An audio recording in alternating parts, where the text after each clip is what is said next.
In an age of sleight of hand financial affairs, where at any moment we are left penniless, we often wonder how could practically every American become so destitute. If we retrace history to the height of the Great Depression, back in 1933, this is when a pivotal piece of legislation, in the form of an executive order by President Franklin Roosevelt, started what is known today as the straw man conspiracy. Questions have to be asked as to what exactly is a straw man and how it is used to manipulate the financial world as we know it today. First, we have to understand the terminology. A straw man is a common type of argument and is an informal fallacy based on the misrepresentation of an opponent's argument. To be a successful straw man requires that we are ignorant or uninformed of the original argument.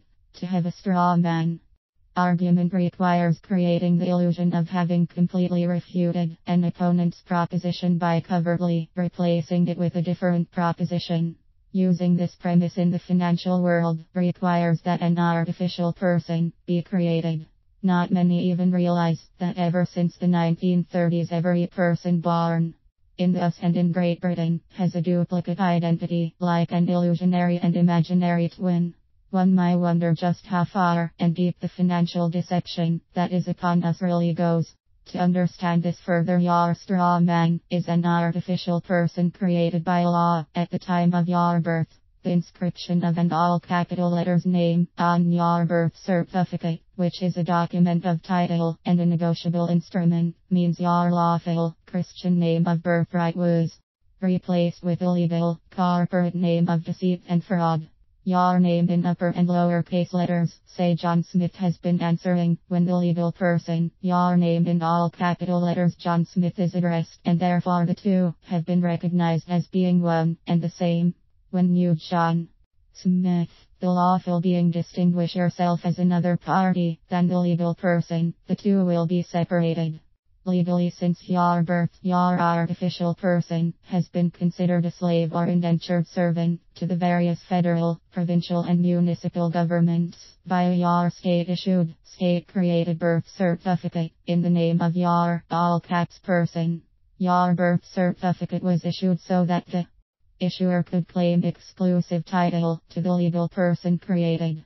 This was further compounded when you voluntarily obtained a driver's license and a social security number. The state even owns your personal and private life through your state-issued marriage license, issued in the all caps names. You have had no rights in birth, marriage, nor will you have them even in death unless you recapture your straw man. Believe it or not, the names on tombstones in cemeteries are all capitalized. The state holds the title to your legal person it created via your birth certificate until John Smith, the rightful owner, the holder in due course of the instrument, that is yourself, reclaims or redeems it. Now that we know what a straw man is and how it is used today, we have to go back to the 1930s to understand how this whole deception of our identity was created in the first place. On April 5, 1933, then President Franklin Delano Roosevelt, under executive order issued April 5, 1933, declared that all persons are required to deliver on or before May 1, 1933, all gold coin, gold bullion, ampersand gold certificates owned by them to Federal Reserve Bank, branch or agency, or to any member bank of the Federal Reserve System. James A. Farley, Postmaster General at that time, required each postmaster in the country to post a copy of the executive order in a conspicuous place within each branch of the post office to ensure compliance. It virtually threatened the public with imprisonment or a hefty fine if they didn't comply with this mandate that the president issued. It should be noted, executive orders and proclamations of the president normally have no direct effect upon private persons or their property. The exception is those cases in which the president is expressly authorized or required by laws enacted by Congress to issue an executive order dealing with the legal rights or obligations of the public. The issuance of the Selective Service, the establishment of boards to investigate certain labor disputes, and the establishment of quotas or fees with respect to certain imports are all examples of legal issuance of executive orders involving the public. The discretionary powers of the president became more evident back in 1933, even though FDR was not expressly authorized to issue that executive order demanding the public to relinquish their privately held gold. 2 months after this executive order was issued, the Senate and the House approved a joint resolution to suspend the gold standard. This move was designed to increase the money supply in order to boost the economy. This joint resolution assured uniform value to the currency of the United States. Joint Resolution HJR 192 was the key legislation that led to the onset of what is really not common knowledge today, the straw man account. Or in any amount of money of the United States measured thereby is declared to be against public policy, and no provision shall be contained in or made with respect to any obligation hereafter incurred. Every obligation henceforth or hereafter incurred whether or not any such provisions is contained.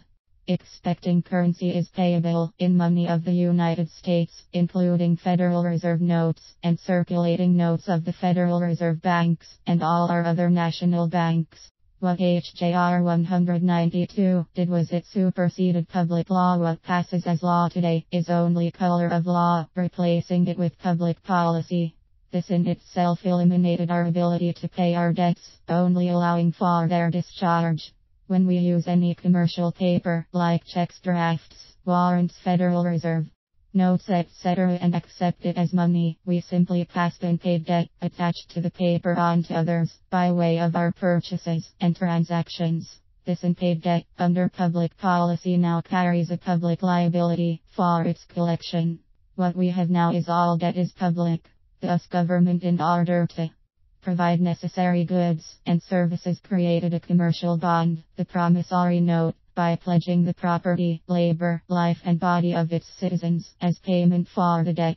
This commercial bond now made a slave practically out of every man, woman and child, and thus we became nothing more than human resources and collateral for the debt. How this was done was really the work of Congress, back in 1933, without our knowledge or consent.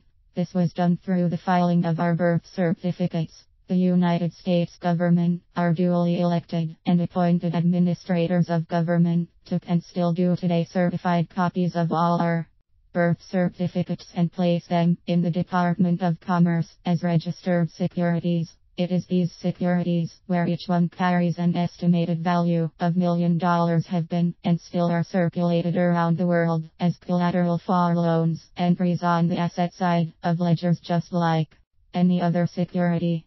There is just one small problem: we the people didn't authorize this. When we look deeper into our federal government, the United States is a District of Columbia corporation. Our own government is a foreign corporation with respect to state. Here is where we find the straw man. Since a corporation is a fictitious person, it cannot function by itself in the real world. It needs a conduit, a transmitting utility, a liaison of some sort, to connect the fictional person and fictional world in which it exists to the real world. This is all substantiated in Volume 20. Corpus Juris Sec 1785 and in NY Merriam 36 NE 505 1441 SO 1973 14 L at 287. This is pretty hard to fathom, but what we can see is that in order for all this to work with both the fictitious person and the real you, there must be a connection between them. This is done by a contract, where both agree to the terms of a contract. How this is done is through government-created shadows, a fictional man with the same name as the real you.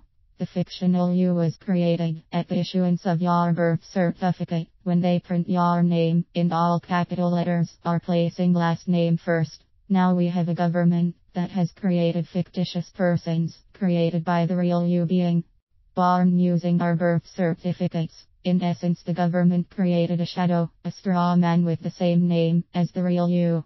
A person set up to serve as a cover for a usually questionable transaction. A nation of straw men has put this nation's financial markets at the center of controversy, where it basically is a house of cards that at any time could and most probably crash down. The straw man can be summed up as an imaginary, passive stand-in for the real participant, a phone, a blind, a person. Regarded as a non-entity, the straw man is a shadow, a go-between. For quite some time, a rather large number of people in this country have not known that a man or woman's name, written in all caps, or last name first, does not identify real, living people. Taking this one step further, the rules of grammar for the English language have no provisions for the abbreviation of people's names, i.e. initials are not to be used. As an example, John Adam Smith is correct. Anything else is not correct. Not Smith, John Adam or Smith, John A or J Smith, or J A Smith, or John Adam Smith, or Smith, John or any other variation. Nothing other than John Adam Smith identifies the real, living man. All other appellations identify either a deceased man or a fictitious man, such as a corporation or a straw man.